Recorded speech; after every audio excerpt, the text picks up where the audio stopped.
My name is Mark, and for 17 years, I believed I had the perfect marriage, a loving wife, a beautiful daughter, and a peaceful home. I worked hard, provided for my family, and never questioned the life we built together. But everything I thought I knew shattered with one phone call. A moving truck, a strange man in my driveway, and a truth so cold it nearly broke me. What do you do when the person you trusted most rips your world apart in broad daylight? This is the story of how I lost everything, and how I made sure they'd never forget it. We met in college. She was smart, beautiful, driven, and when she told me she wanted a family, I didn't hesitate. We settled down, bought a modest home in a quiet neighborhood, and a year later, we welcomed our daughter, Emily, into the world. She's 16 now. I work as a mechanical engineer at a local auto plant, a career that's given me structure, pride, and more importantly, the ability to provide for them. That March afternoon started like any other. The sun was high, pouring golden light over the factory floor as I wiped the sweat and grease from my brow. I was elbow deep in a gearbox that had seized up when my phone vibrated in my pocket. I reached for it instinctively, ready to ignore it, until I saw the caller ID. Tom, my next-door neighbor. Tom never called me during work hours. In fact, Tom never called me, period. We were friendly but distant, occasional barbecues, way from the driveway kind of neighbors. So when his name lit up my screen, my stomach dropped into my boots. I swiped to answer. Tom. His voice was tight, panicked. Mark, you need to get home. Right now. I froze, heart already racing. What happened? There's a moving truck outside your house. A big one. Couple of guys are hauling furniture out. Linda's there. She's directing them. I nearly dropped the phone. My breath caught somewhere between my chest and throat, and for a second, the world tilted sideways. What the hell are you talking about? I don't know, man. I thought maybe you were moving. But then I saw your TV, your tools, even the couch. She's not just packing up, she's cleaning you out. I didn't even respond. I shoved the phone back into my pocket and bolted across the factory floor, leaving behind a half-finished gearbox and a trail of oil-streaked footprints. I didn't even wait for my boss to look up when I burst into his office. I have to go, I barked. Emergency at home. What's going on? He asked, concern flickering in his eyes. Someone's robbing me in broad daylight. My wife's involved. His eyes widened. Go. I didn't wait for another word. I tore through the parking lot, fumbling with my keys, my hands slick with sweat. My thoughts were a blur of confusion, rage, and dread. Was I being robbed? Had Linda been threatened? Kidnapped? Or, God forbid, was she doing this willingly? I floored the gas as I pulled out of the lot. Tires squealed. My heart hammered against my ribs with every turn, every red light. The minutes felt like hours. My mind was a war zone of worst-case scenarios. I had no answers, only dread. And then I turned onto my street. There it was. A massive white moving truck blocking half the driveway. Two men in matching overalls were hauling my furniture, out of the front door. The couch Linda and I had picked together. The TV I'd saved months to buy. The dining table where we'd shared every birthday, every holiday dinner. Gone. I slammed on the brakes, the car skidding slightly as it stopped in front of the house. I jumped out, my hands balled into fists, and stormed toward the truck. That's when I saw him. Tall, lean, confident in the way that only arrogant men can be. He stood near the entrance, barking orders like he owned the place. I didn't recognize him, but the way he held himself told me everything I needed to know. He wasn't a mover. He was someone. Hey, I shouted. What the hell is going on here? The man barely looked at me. He muttered, mind your business. That was the last straw.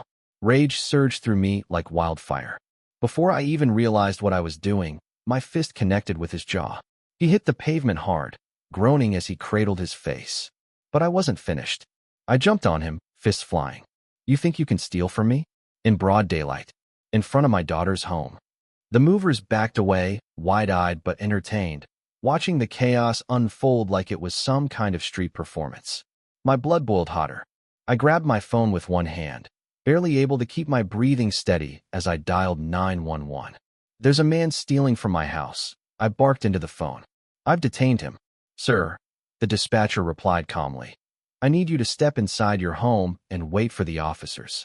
I'm not letting this bastard go. Then I heard it. A scream. Mark, what the hell are you doing? I turned to see Linda sprinting toward us, her face twisted with shock. She dropped to her knees beside the man I'd just pummeled, hands trembling as she cradled his bruised jaw. "Why did you hit him?" she shouted, voice full of outrage. My world slowed. Her reaction, her tone, her desperation. You know this guy?" I asked, breathless. She looked up at me, fury in her eyes. "Yes, Mark. He's my boyfriend." That single sentence shattered the last 17 years of my life. Boyfriend. My wife had a boyfriend. I couldn't breathe. The edges of my vision went dark. And I knew. This was no burglary. This wasn't some misunderstanding. This was betrayal. Real and raw. I stared down at the man groaning in pain on my driveway and knew, in that moment, that everything I had built, my marriage, my home, my family, had already started to fall apart long before that moving truck ever arrived. And I was the last one to know. I stood there, staring at the man on the ground, the so-called boyfriend, while Linda hovered over him like a mother bird guarding her wounded chick. The pain in my knuckles was nothing compared to the burn that had ignited in my chest. This wasn't just betrayal, it was humiliation. In my own driveway. In my own damn house. And the worst part? She didn't even try to deny it. "You're my wife." I spat, my voice low, vibrating with fury. "And you have a boyfriend?" Linda's eyes blazed with defiance, not regret. "I don't owe you an explanation, Mark. Not after all these years." The words hit harder than I expected. Not just the content, but the cold, unapologetic delivery. My pulse roared in my ears. My fists clenched tighter. I took a threatening step toward the man still groaning in the dirt, and Linda instantly threw herself in front of him. "Don't you dare touch him again," she shrieked. "You've done enough." I glanced around, half expecting someone to step in and break this madness up. The two movers stood nearby, arms crossed, watching like they'd bought front row seats to a domestic disaster. One of them actually smirked. I caught his eye, and he quickly looked away. I turned back to Linda and her precious Kevin, whose name I still didn't know at the time. "You think you can just show up, load my life into a truck, and walk away? Who the hell do you think you are?" "I'm someone who's finally done pretending," she snapped. I barked a bitter laugh. "Pretending? You've been pretending for 17 years. She stood up, brushing off her jeans, her jaw set like stone. "I've been surviving. I gave you the best years of my life. Now, I'm doing something for me. For you? Stealing from me is doing something for you." "It's not stealing," she shouted. "I'm taking what's mine." "Yours?" I looked around at the half-loaded truck. "You think this is yours? This house, this furniture, it all came from my sweat, Linda. I worked nights, weekends, holidays, while you were what? Whispering sweet nothings to your high school flame behind my back." She flinched slightly, but didn't answer. "I'm calling the cops again," I muttered, yanking my phone back out. "They're already on their way," she said, folding her arms across her chest. "Your little call to 911? I heard it. Good. Let them come, I thought. Let them see what she's doing. Let them witness the circus she turned my life into." Just then, sirens wailed in the distance, fast approaching.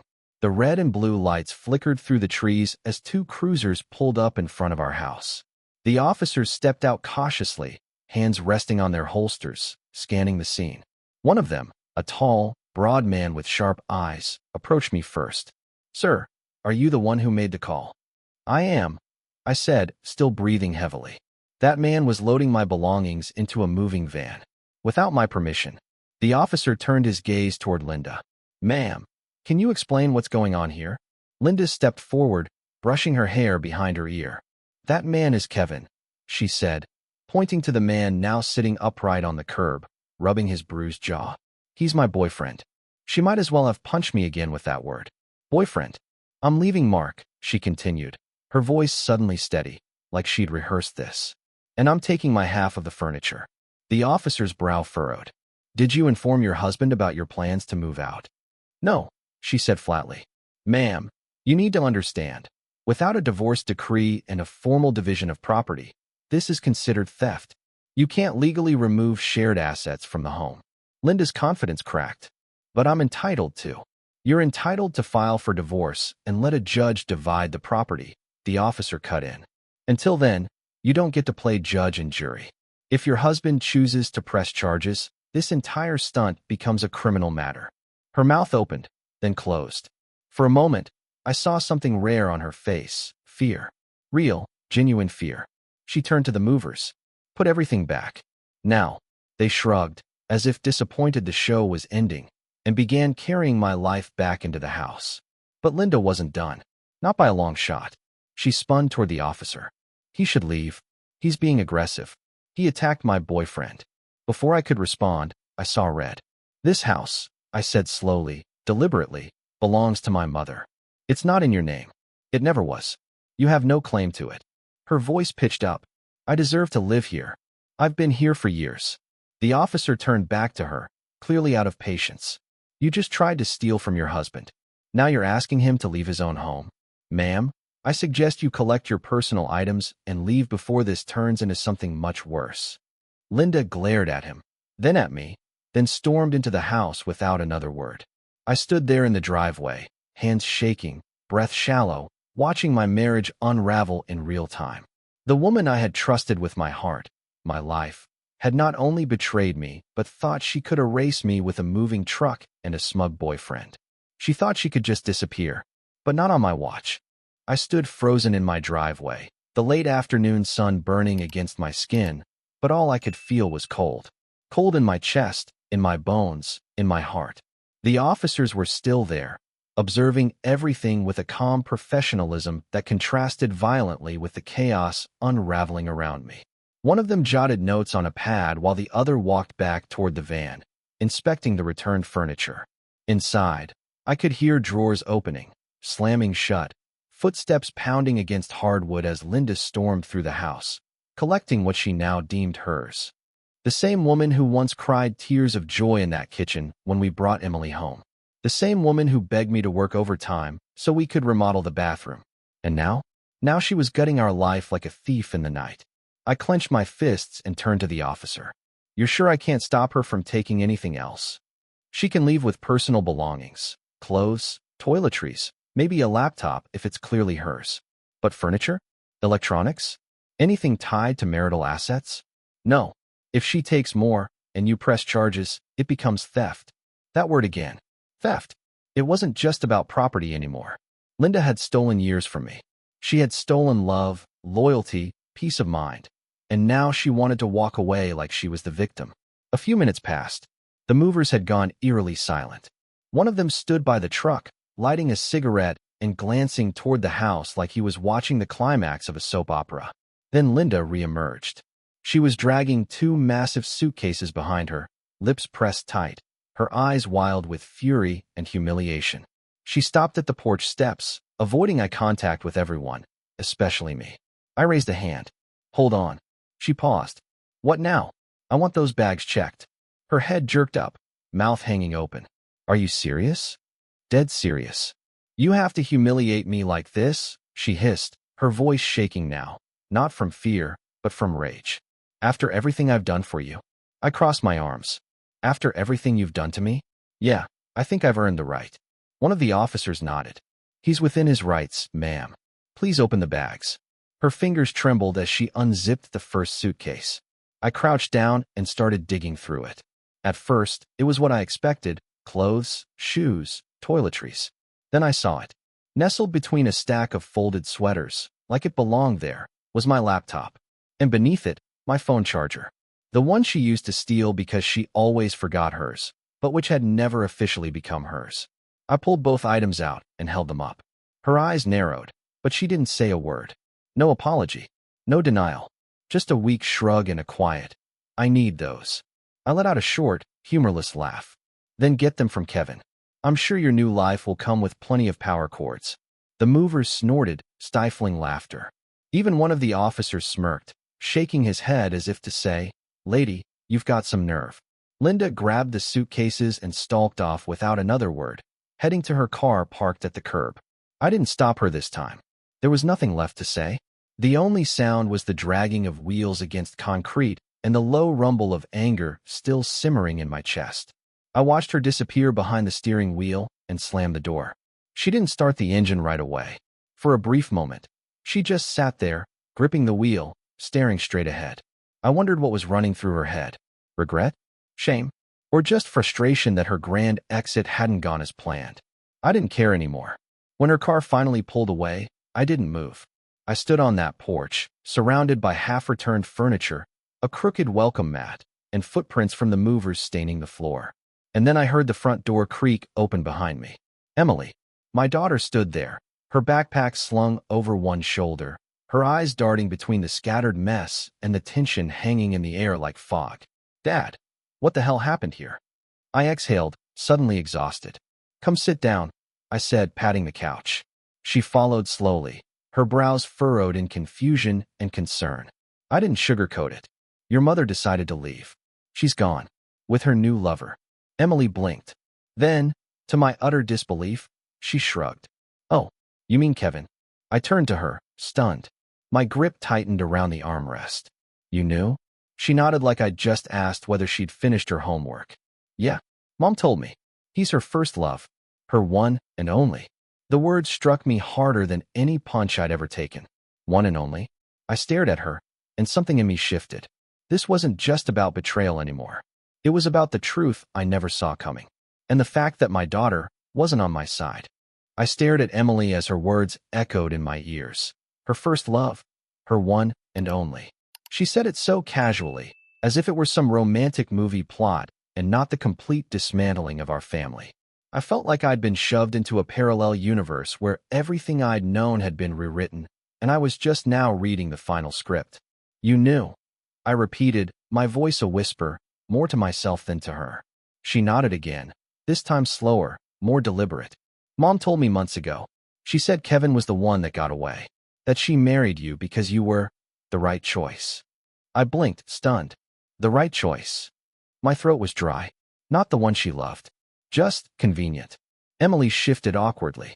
She said you were safe, responsible, that you'd take care of us. And you did.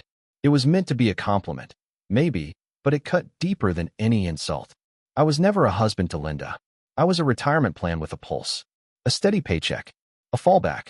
My entire marriage had been a carefully executed fraud, and I was the fool who bought every minute of it. I stood and walked to the small bar cabinet near the corner. I poured myself 2 fingers of whiskey, the kind I usually saved for celebrations. I took a long sip, letting the burn crawl down my throat. Do you think she did the right thing? I asked without turning around. There was a pause. Yes, Emily said, with no hesitation. I turned back slowly. You do. She shrugged. They were meant to be together. He only left because he had to go abroad for school. Now he's back, and she deserves to be with the one she loves. I took another sip, staring into the glass like it could offer answers. And what about me, Emily? 17 years. Does that mean nothing? She tilted her head slightly. You were a good man, Dad. You are. But sometimes love just finds its way back. I laughed bitterly. So I was just a detour. A substitute until Prince Charming came home. She didn't answer. The silence between us stretched, heavy and unbearable. Then I said it, half out of spite, half out of curiosity. So, if Kevin had never left, you'd be his daughter now, huh? That'd be the perfect scenario. Emily smiled faintly, dreamily, like a child recalling a bedtime story. Yeah, just like a fairy tale. I chuckled, cold and hollow. Interesting. I leaned back on the couch, the whiskey warming my chest but doing nothing for the ice forming around my heart. That moment, something inside me shifted. Not rage. Not despair. Clarity. I put down my glass and looked her dead in the eye. Who else knows? Emily didn't even blink. Grandma Kelly. Grandpa Greg. They've known for a while. I think Mom told them before she told me. And how long have you known? I asked. She twirled a loose thread on her sweater. About 6 months. 6 months. 6 months they all let me live a lie. 6 months they smiled in my face. Ate at my table. Hugged me. Lied to me. Not one of them thought I deserved the truth. I nodded slowly, letting it all sink in. My marriage, my daughter, my in-laws, a whole cast of characters in a play I never knew I was in. And they'd all memorized their lines while I wandered cluelessly through every scene. I stood and walked toward the coat rack. Emily looked up, puzzled. Where are you going? I turned to her, forcing a tight-lipped smile. I'm going to give everyone exactly what they want. She blinked, then smiled in return. Good. Mom deserves this. She deserves to be happy. I tilted my head. Don't worry. She'll get everything she deserves. Something flickered in her eyes. Unease, maybe. Doubt. But it vanished as quickly as it came. I reached out, gently brushed a strand of hair behind her ear. "And you, princess," I said softly. "You'll get what you deserve, too." Her smile faltered for the first time. I said nothing else. I turned, picked up my coat, and walked out the door. The evening air hit me like a slap, sharp and sobering. But I welcomed it, because clarity was colder than any breeze. And now I had it. I got in the car and drove straight to my lawyer's office. When I walked in, Jeremy looked up from his desk, surprised. "Didn't expect to see you today, Mark. What's going on?" I sat down across from him, folding my hands. "I need a divorce," I said, calm and direct. "Expedited." His eyebrows lifted. "You're serious?" "Dead serious," I said. "And I want her cut down to what the law requires. No alimony. No favors. No loopholes. Let her get the rest from her fairy tale prince." Jeremy nodded slowly, already pulling up the paperwork. "In custody?" he asked. I smirked. "Let her have Emily," I said. "They deserve each other." He paused, studying me, but he didn't argue. "Understood," he said, reaching for a pen. "Let's get to work." I walked out of Jeremy's office with one thing on my mind: control. Linda had taken her shot, played her cards, and expected me to fold like I always did. But this time, I wasn't the same man she married. I wasn't the safe choice anymore. I was the reckoning she never saw coming. My next stop was the bank.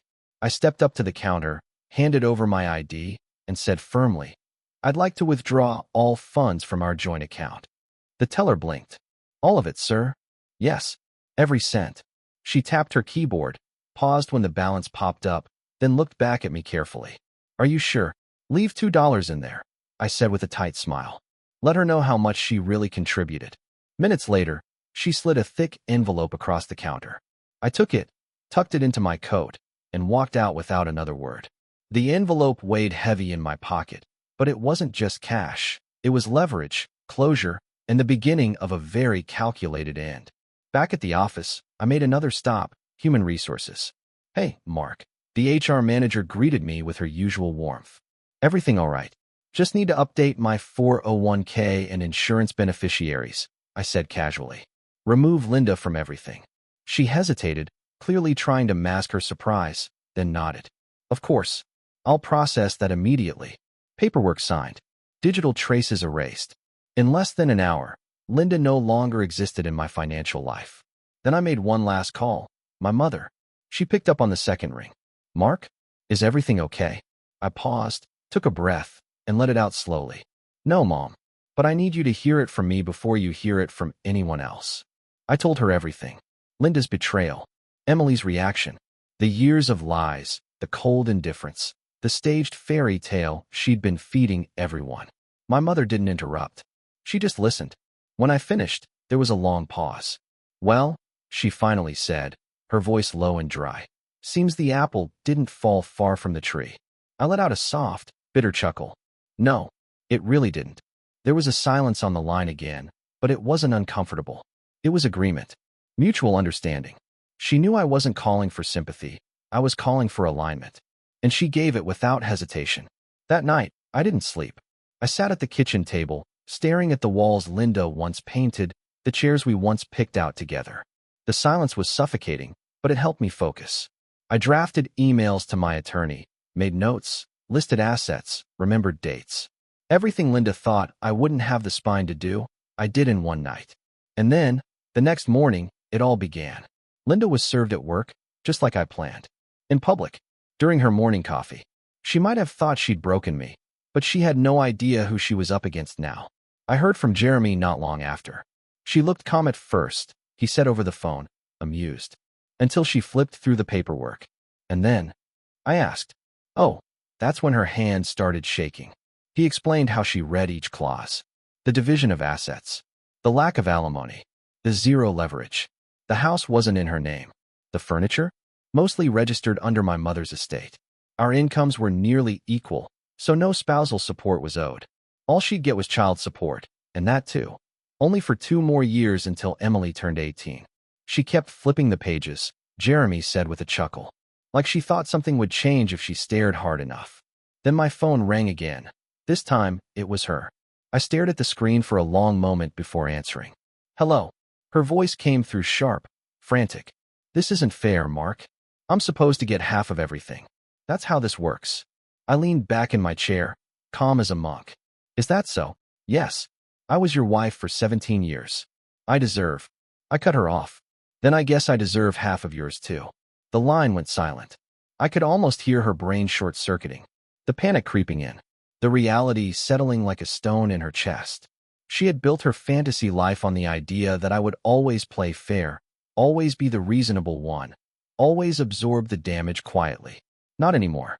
You wanted your fairy tale, Linda, I said, my voice level, almost amused. Now live in it. Ask your true love to give you what you think you deserve. Click. I hung up before she could answer. That night, I poured another drink, sat in my living room, and waited for the next move. Because this wasn't over. No, this was only the beginning. The day of the hearing arrived faster than I expected. I hadn't been sleeping much, but I didn't feel tired. No, what I felt was something else entirely. A steady, simmering resolve. The kind that sharpens your focus and narrows your vision. The kind that fuels you when your world has already burned down, and all that's left is the slow, methodical construction of revenge. I arrived at the courthouse with my attorney, Jeremy, sharp as ever in his tailored suit and polished leather shoes. He looked like a wolf who'd just scented blood. You ready to end this? He asked, glancing at me sideways. I adjusted my cufflinks. I was ready the day she walked out with my furniture. Minutes later, Linda walked in, wearing a pale blue blouse like she was auditioning for sympathy.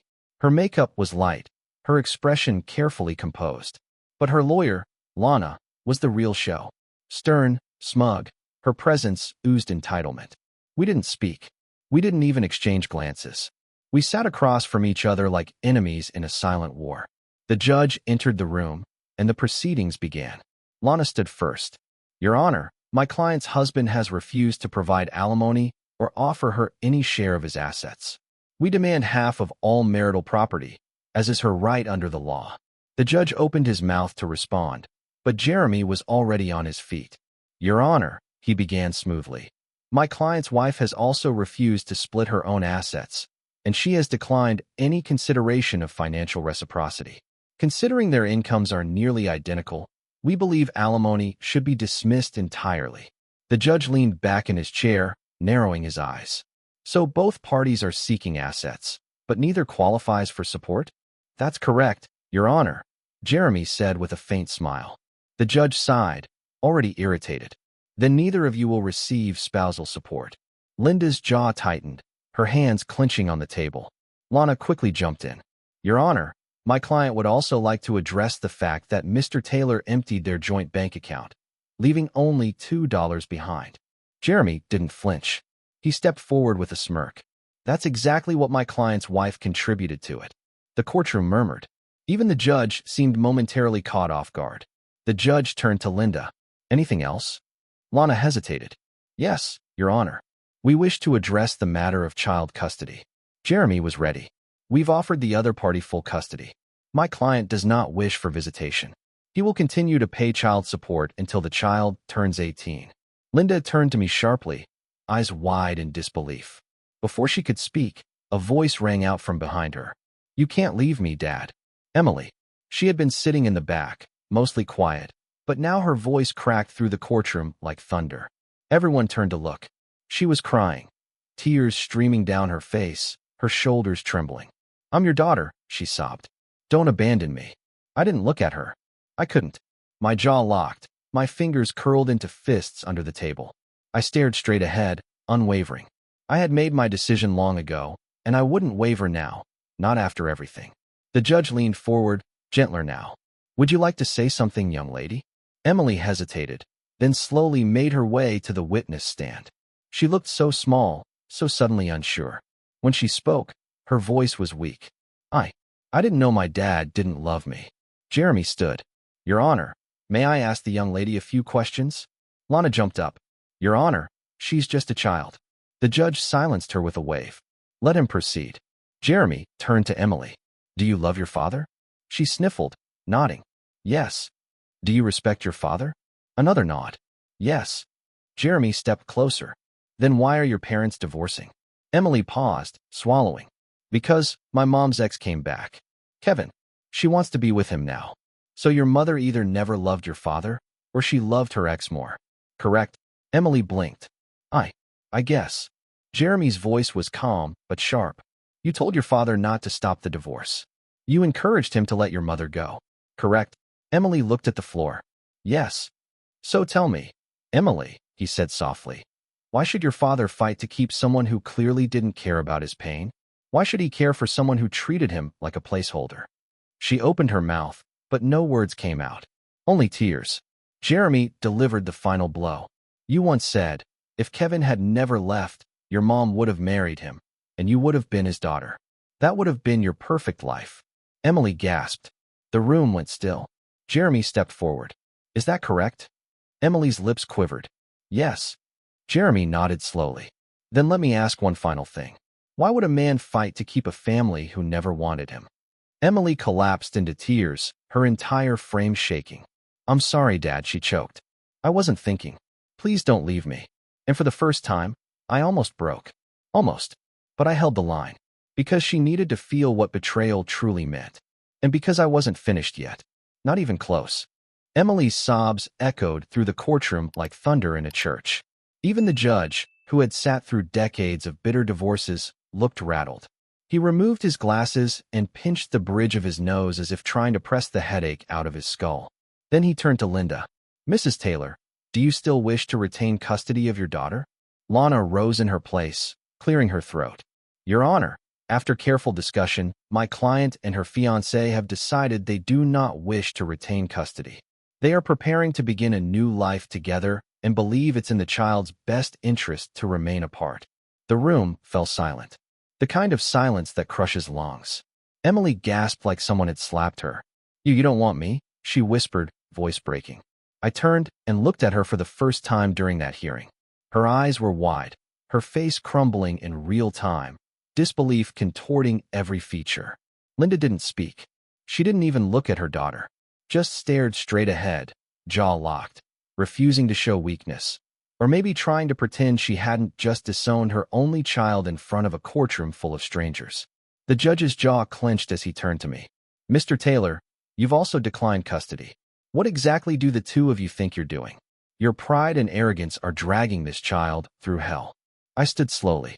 My voice, when it came, was steady and low. Your Honor, I've made arrangements. My mother, Brenda Taylor, is prepared to take full custody of Emily. She has agreed to provide care, shelter, and stability. Everything this child hasn't had since her world was shattered. The judge studied me. I could see him weighing the situation. The betrayal, the emotional damage, the twisted family dynamic. After a moment, he nodded. Custody of Emily Taylor will be granted to Mrs. Brenda Taylor. Both parents are ordered to provide child support payments until the child turns 18. There will be no spousal support, no asset redistribution. The divorce is granted. The bang of the gavel cracked through the room like a gunshot. And just like that, 17 years of marriage ended in less than 30 minutes. As we gathered our things, Jeremy leaned in with a satisfied grin. Fastest divorce I've ever seen. Probably in the history of mankind. I didn't respond. I was already watching Emily, now seated beside my mother, her body trembling, her eyes swollen, her expression broken. My mother gently rubbed her back, whispering something I couldn't hear. I stepped forward, stopping a few feet from them. Emily wouldn't meet my gaze. I sat down beside her, the weight of everything I had done pressing down on my shoulders. For a long moment, we said nothing. Then, softly, I spoke. Sweetheart, we don't live in a fairy tale. We live in the real world. She lifted her head slightly. Her lips trembled, her eyes rimmed red. I never wanted to abandon you, I continued. But I needed you to understand something. When the people you love turn their backs on you, when they toss you aside like you don't matter, it breaks you. And sometimes, it changes you. Her breath caught. She looked down, fingers curling tightly in her lap. We forget what people have done for us, I said, my voice steady but firm. We treat loyalty like it's disposable, like love is a duty. But it isn't. It's a choice. Every day. She opened her mouth, then closed it, tears brimming again. I've always loved you, Emily, I said. But all I got back was silence. Agreement with your mother. No respect. No defense. She started crying again, quieter this time, more honest. If I had let you walk all over me, you would have walked over others one day, I added. And not everyone would just take it. Some people hit back, harder than I ever could. Her face crumpled, and she collapsed into my arms, sobbing into my chest. I wrapped my arms around her tightly, feeling the weight of all those broken months begin to ease, just slightly. We stayed like that for a long time. When she finally pulled away, her face was streaked with tears, but something had changed in her eyes. Something softer, a kind of understanding that hadn't been there before. "What about Mom?" she asked quietly. I exhaled slowly, brushing a loose strand of hair from her face. "She made her choice," I said. "She abandoned us both. She ran toward what she thought was happiness, not realizing what she'd left behind." Emily's lower lip quivered. "Do you think she'll ever come back?" I shook my head. "I don't know, but I won't be waiting. And neither should you." I stood and helped her to her feet. My mother joined us, placing a firm but warm hand on Emily's shoulder. We walked out of that courthouse not as a family broken, but as a new one, scarred, yes, but stronger. Linda had gotten exactly what she asked for, and soon enough, she'd get what she truly deserved. Months passed, but not like time usually does. These weren't slow, healing months. They were deliberate, controlled.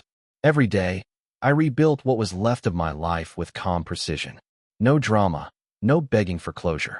I had already burned that chapter. All that remained was silence and a plan. Emily slowly began to find her footing again under my mother's roof. The girl who once looked at me with distant judgment now watched me like someone studying their own reflection, trying to understand what they missed the first time. We didn't talk about Linda much. Not until that one afternoon when the silence broke itself. I was sitting on the couch, the newspaper open in my lap, when Emily stormed in through the front door. Her eyes were wide, face flushed with something that looked like excitement or disbelief. "You won't believe what I just heard," she blurted, breathless. I looked up, mildly intrigued. "What is it?" She almost laughed, but there was a twisted edge to it. "That guy, Kevin, he beat the hell out of Mom. She's in the hospital. He's in jail." For a second, I froze. Then, slowly, I leaned back, set the paper aside, and exhaled through my nose. I hadn't realized I'd been waiting for something like this. But the feeling that washed over me wasn't joy. It wasn't relief either. It was something darker. Amusement. A bitter, ironic amusement. I let out a short laugh. "Well," I said, "I was married to your mother for almost 2 decades. Listening to her complain about everything under the sun is its own form of punishment. I suppose Kevin got the full experience." Emily blinked, then grinned. "I guess their fairy tale turned into a horror story." I smirked. Maybe it was written by the brothers Grimm. She chuckled, but the sound faded as quickly as it came. "Do you think she'll call you?" I didn't have to think long. "She will. The second she realizes no one else is coming." Right on cue, not an hour later, the phone rang. I glanced at the screen. Linda. Emily saw it too. Her posture stiffened. I answered. "Hello." Her voice was weak, almost pathetic. "Mark. I'm in the hospital. Kevin. He turned out to be someone else. I made a mistake." I let the silence stretch, just enough for it to sting. "I need help," she whispered. I stayed silent. "I shouldn't have left," she said. "I was wrong. About everything." Still, I said nothing. "I can't do this alone." And then I spoke. Calm, cold, measured. "No, you can't." She gasped slightly at my tone. "Please, Mark. Just let me come back. For Emily, if not for us." I finally responded. "You left us for your fairy tale. Now live in it. You said Kevin was your true love. Go ask him for help when he gets out of jail." Click. I hung up. Emily was watching me, eyes wide, unreadable. That was her. I nodded. "She's officially hit the end of her story." She swallowed hard. "And you're really done with her?" I turned to face her fully. She was never coming back to us, Emily. She was only crawling back because the man she destroyed us for destroyed her. That's not love. That's desperation. Emily's face softened, and something in her eyes shifted. Then, after a long pause, she said, "I'm sorry, Dad. For everything." I looked at her, really looked at her. The girl who had once said she wished she'd been Kevin's daughter. Who watched me unravel and didn't lift a finger. And now? Now she was standing in the wreckage of it all, finally seeing the truth for what it was. I stepped forward and placed a hand gently on her shoulder. "You're still my daughter. But now you understand. Love isn't about fairy tales. It's about loyalty, respect, consequences." She nodded, tears welling up. I hugged her, and for the first time in what felt like years, it wasn't awkward or heavy. it was real. In the weeks that followed, Linda's life continued its slow collapse. Kevin was charged. Her job let her go. Her parents, once silent accomplices, distanced themselves out of embarrassment. And Emily? She blossomed. Therapy, school, time with my mother. She began to smile again. Not the hollow, forced smiles from before, but genuine ones. She laughed. She asked questions about my childhood. She even started calling me Dad again, not Mark. Not just hey. She came back to me. And I didn't need to destroy Linda. She did that all on her own. That's the thing about betrayal. It's a debt that always gets paid. Not always in the way we expect. Not always when we want it. But in the end, it always collects. And I didn't need revenge. Because fate took care of it for me. Perfectly. Throughout this entire collapse, I've come to understand lessons I wish I had learned much earlier. Love is not eternal if it isn't nurtured with honesty and mutual respect. No one is obligated to stay just out of habit or responsibility. But no one deserves to be treated as a backup plan either, used and discarded the moment something better comes along. As someone in the later years of life, looking back on what I thought was a strong marriage, I now see it was built on cracks I chose to ignore. The most valuable thing I've realized isn't about saving a relationship. It's about preserving your dignity when that relationship fails. My advice to others in my generation is this: love fully, but never lose yourself in that love. Know your worth. Don't remain silent or endure betrayal just to keep the peace. Sometimes, letting go isn't weakness. It's the strongest, wisest move you can make. And in doing so, you don't lose everything. You rediscover who you are and who truly deserves to walk beside you in the years ahead.